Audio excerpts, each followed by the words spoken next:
Hi, everybody. I'm Bernadette Wagner, and I'm here with Walking to Wellness Wednesday.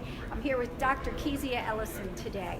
So I'm really grateful that we get to do this program in part because of the support of Meritus Health, who does incredible number of things to enrich the well-being of our community. This is just one of the many outreach efforts they do.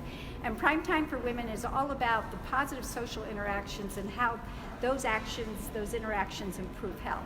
So today, Dr. Kezia Ellison is, I just want to give a little bit of background.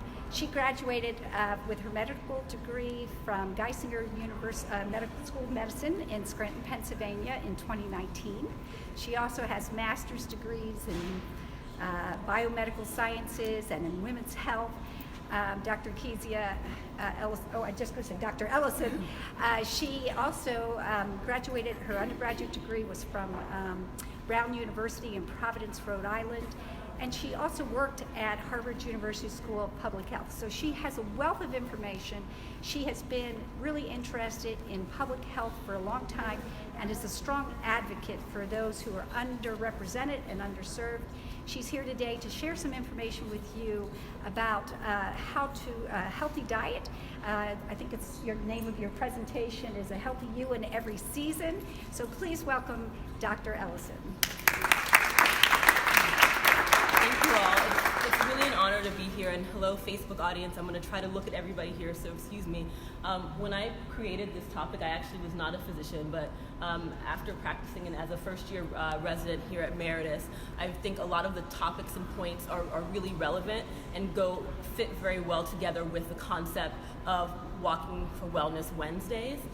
So again, the topic that I'm sharing today is A Healthy You in Every Season. And there are 4 basic things that I'd like to review that would help us think about how we can be healthy in this season that's coming. We're now in fall, going into winter, some things that we can think about.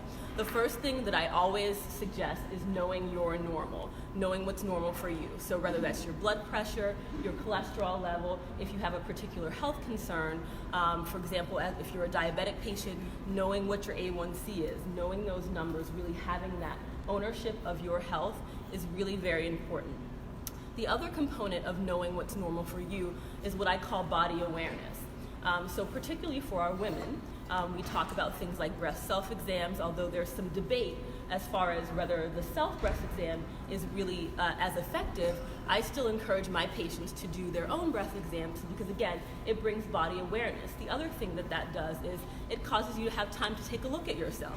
How's your weight? Where's the fat distribution? I know we don't like to think about those things, but those are all part of where we are and what's our normal. So for women and men, taking a time yearly to do a full body exam, having a partner or a friend check your back if you have any things that you haven't noticed, any changes, knowing your normal is really, really important for all of us, regardless of our age.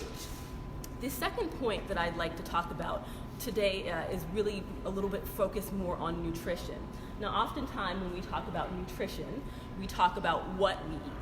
But I think we often miss the first step is of how we eat. So the first thing that I like to remind people is that eating is not a race, right? So oftentimes we're wolfing down lunch, we're rushing, we're doing all those things. Part of what we're doing with nutrition is giving us fuel, right? We're fueling our bodies. But the first step of digestion is, we all learn, is mastication, that big word for chewing your food. So take time first to chew your food, take it slowly, really make sure that you give that first process of digestion a chance to work so that can decrease the likelihood of reflux, get your body chemicals more time to start getting those digestive juices flowing. Another thing that we often do that can kind of mess with how we eat is not really knowing, are we hungry, are we thirsty? So oftentimes, I recommend if you're gonna have a set meal time, have a glass of water about 30 minutes before you eat. What that will do is give you a sense of where you are. If you're really, really hungry, it gives your body a gauge.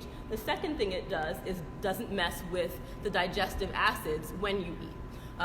This is something that my dad told me when I was very little, and when I was young, I didn't like it. I was very upset that I wanted to have my eat and drink at the same time. But again, that can mess with the flow of your digestive juices, and a lot of people have concerns about gastroesophageal reflux and heartburn.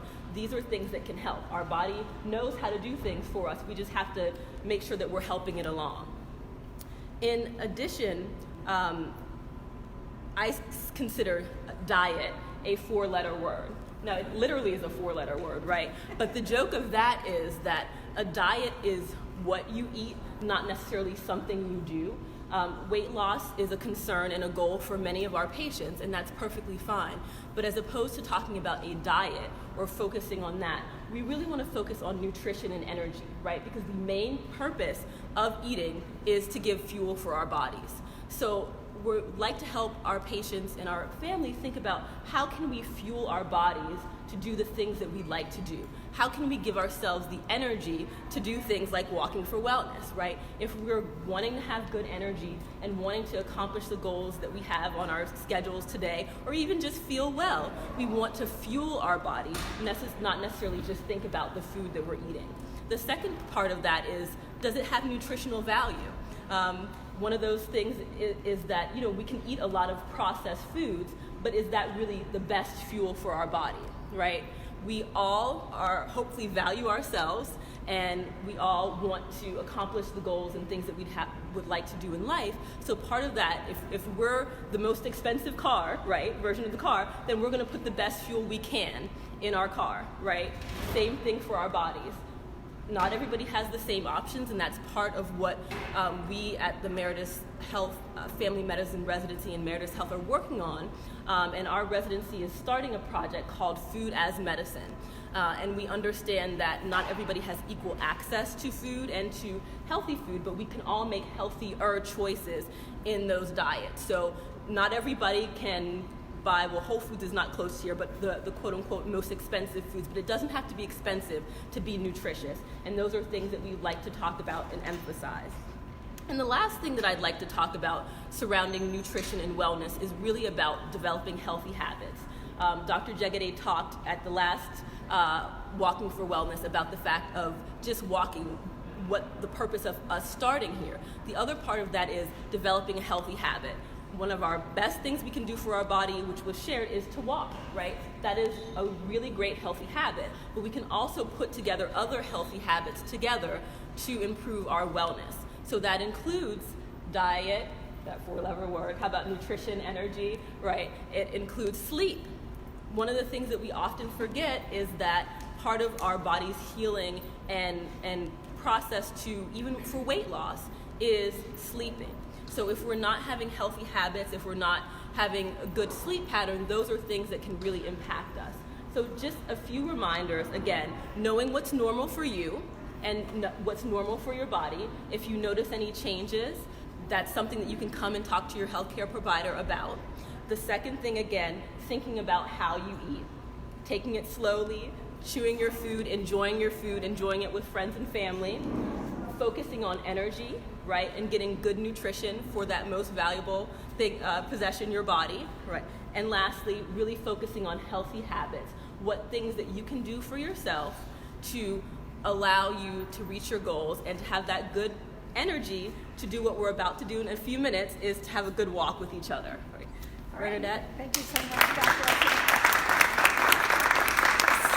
I'm just so grateful that you're all here, and I'm actually going to turn this camera around and see if we can span the audience, because I think last time we only had 7 people, and I have this idea, it's probably crazy, but I would like all of you to bring at least one friend next month, and then we're going to just keep doubling it. And I saw an article in a local newspaper out of Hawaii where they started this baby program, and it grew, and I'm like, I can't wait to be the next program. So everybody wave. Here we go.